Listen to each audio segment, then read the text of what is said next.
হয়, ইতিমধ্যে দেখা পোৱা গৈছে যে ৰাজ্যজুৰি দেখা পোৱা গৈছে যে মেট্ৰিকৰ ফলাফল ঘোষণাৰ পিছত ইতিমধ্যে দেখা গৈছে ৰাজ্যজুৰি যে শিক্ষানুষ্ঠানসমূহ আছে ইতিমধ্যে দেখা গৈছে শিক্ষানুষ্ঠানসমূহত ইতিমধ্যে যি ফলাফলৰ পিছত দেখা পোৱা গৈছে যে আনন্দৰ বন্যা ইতিমধ্যে দেখা পোৱা গৈছে। আৰু মই বৰ্তমান অৱশ্যে আলমগঞ্জ যে নৱোদয় যে জাতীয় বিদ্যালয় আছে নৱোদয় জাতীয় বিদ্যালয় ইতিমধ্যে মই উপস্থিত আছোঁ আৰু মই সহযোগ মই দেখাবলৈ অনুৰোধ কৰিম ইয়াৰ যি পৰিৱেশ আছে পৰিৱেশটো মই দেখাবলৈ অনুৰোধ কৰিম। দেখা পোৱা গৈছে যে কেনেদৰে এনেদৰে যে আনন্দ উল্লাসৰে এনেদৰে মাজতে এনেদৰে যে পালন কৰি আছে যে আজিৰ এই যে সম্বোধনা অনুষ্ঠান যে সম্বোধনা অনুষ্ঠান এটা ৰাখিছে স্কুলত।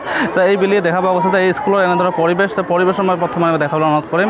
আৰু যদি সম্ভৱ হয় ইতিমধ্যে শিক্ষাৰ্থীসমূহ ইতিমধ্যে আছে যিসকলে পৰীক্ষাত উত্তীৰ্ণ হৈছে মই তেওঁৰ লগত মই কথা পাতিম।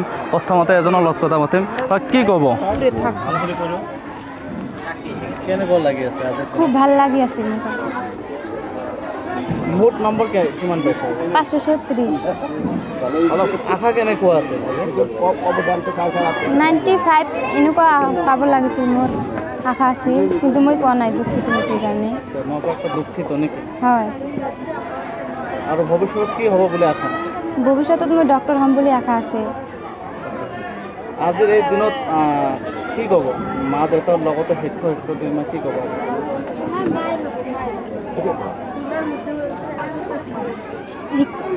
শিক্ষক শিক্ষয়িত্ৰীসকলে বহুতো কষ্ট কৰিছিল যাতে মই ভাল ৰিজাল্ট কৰিব পাৰোঁ।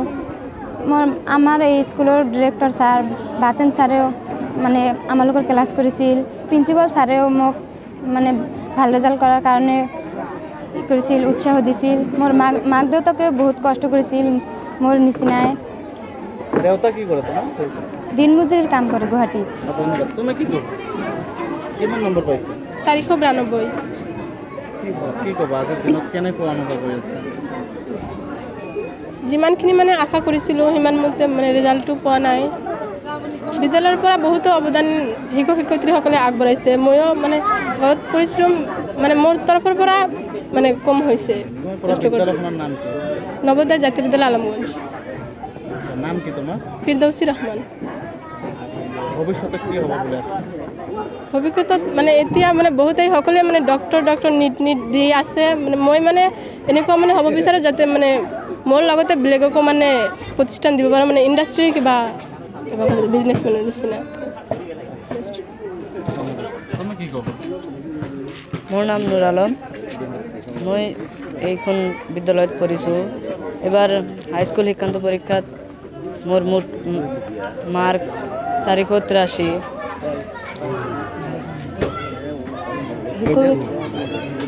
তুমি পঢ়া শুনাৰ বাহিৰে আৰু কিবা কৰিছিলা নেকি?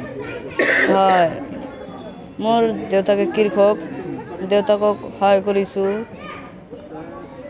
মই কষ্টকৈ পঢ়া শুনা কৰিছোঁ। মোৰ ঘৰত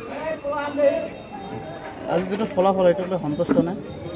নহয়, মোৰ আশা আৰু ডাঙৰ আছিল। যিখিনি বিচাৰিছিলোঁ পোৱা নাই। কেইঘণ্টাকৈ পঢ়িছিলা? নিৰ্দিষ্ট সময় নাই, দিনত 5-6 ঘণ্টা কৰিছোঁ। ধন্যবাদ তোমাক। আৰু মোৰ লগত এজন এই স্কুলৰ শিক্ষক আছে, তেওঁৰ লগত কথা কি ক'ব আপুনি আজিৰ দিনত? কি ক'ব? মই এইখন বিদ্যালয়ৰ এইখন নৱোদয় জাতীয় বিদ্যালয়ৰ মই প্ৰিন্সিপাল। মইতো মানে যিমান দিনলৈ আমাৰ স্কুলৰ পৰা HSLC এক্সামিনেশ্যন এপিয়াৰ হৈছে প্ৰত্যেক বছৰতে আমাৰ ওচৰত থকা যিটো চেণ্টাৰ আলমগঞ্জ গ্ৰামাৰ এমেলগেমেণ্ট চেণ্টাৰ, এই চেণ্টাৰৰ ভিতৰত আমাৰ স্কুলৰ পৰা হায়েষ্ট মাৰ্ক পাই আছে। আৰু এইটোলৈ আমি বেছি উৎফুল্লিত হৈ থাকোঁ। এইবুলি যোৱাবাৰতকৈ এইবুলি পাৰ্চেণ্টেজ যদিও কম হৈছে, কিন্তু চেণ্টাৰৰ ভিতৰত টপ মাৰ্ক পাইছে আমাৰ বিদ্যালয়ৰ পৰা। গতিকে এইখিনিতে আমি সন্তুষ্ট ভাবিছিলোঁ যে ইয়াতকৈ বেছি মাৰ্ক পাব, কিন্তু দুখীৰ বিষয় ইয়াতকৈ আশা আছিল বেছি আশা আছিল যে ইয়াতকৈ ভাল হ'ব লাগিছিল। আৰু ভৱিষ্যত ইয়াতকৈ ভাল কৰিম বুলি আমি সচেষ্টাত আছোঁ, চেষ্টা চলাই আছোঁ। ইয়াতকৈ ভাল কৰিম বুলি আমি চেষ্টা চলাম। ঠিক আছে, ধন্যবাদ আপোনাক। আৰু মোৰ লগত ছাৰ আছে, তেওঁৰ কথা কি ক'ব ছাৰ আজিৰ দিনত? কি ক'ব আজিৰ দিনত? মানে 2007-ৰ পৰাই এই স্কুল প্ৰতিষ্ঠা হৈছে। তেতিয়াৰ পৰাই আমাৰ এই গ্ৰামাৰী চেণ্টাৰত আমাৰ স্কুলে প্ৰতি বছৰতে টপ ৰিজাল্ট কৰি আছে। আৰু এইবাৰত যিটো ৰিজাল্ট হৈছে এইটো মানে অলপ আচৰিত হৈছে। আমি চেণ্টাৰত আৰু 2-এটা ডিষ্টিংশ্যন পাব লাগিছিল, এজনীয়ে পাইছে। সেইজনী ছাত্ৰী আমাৰ এই নৱোদয় জাতীয় বিদ্যালয়ৰ হয় আৰু বিলকিছ আহমেদ হয়। ইয়াৰ কাৰণে আমি বেছিকৈ গৰ্বিত হৈছোঁ।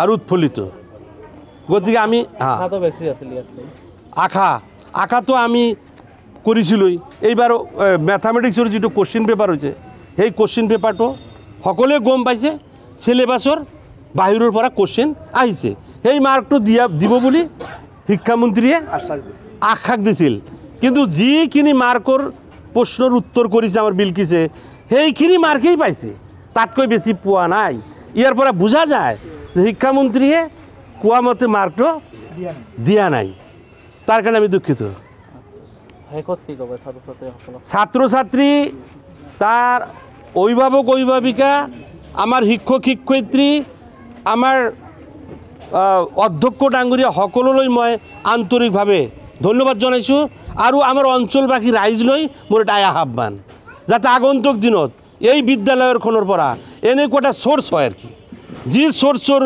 জৰিয়তে এনেকুৱা মানে সমাজত জাতিৰ কাৰণে দেশৰ কাৰণে এজন যাতে বিদগ্ধ পণ্ডিতৰ সৃষ্টি হ'ব পাৰে ডক্টৰৰ ভাল ডক্টৰ সৃষ্টি হ'ব পাৰে ইঞ্জিনিয়াৰ আদি কৰি DCSP আদি কৰি তাৰ সৃষ্টি আমি যাতে কৰিব পাৰোঁ ইয়াৰ পৰা তাৰ কাৰণে আমি অঞ্চলবাসী ৰাইজৰ সহযোগ বিচাৰিছোঁ কামনা বিচাৰিছোঁ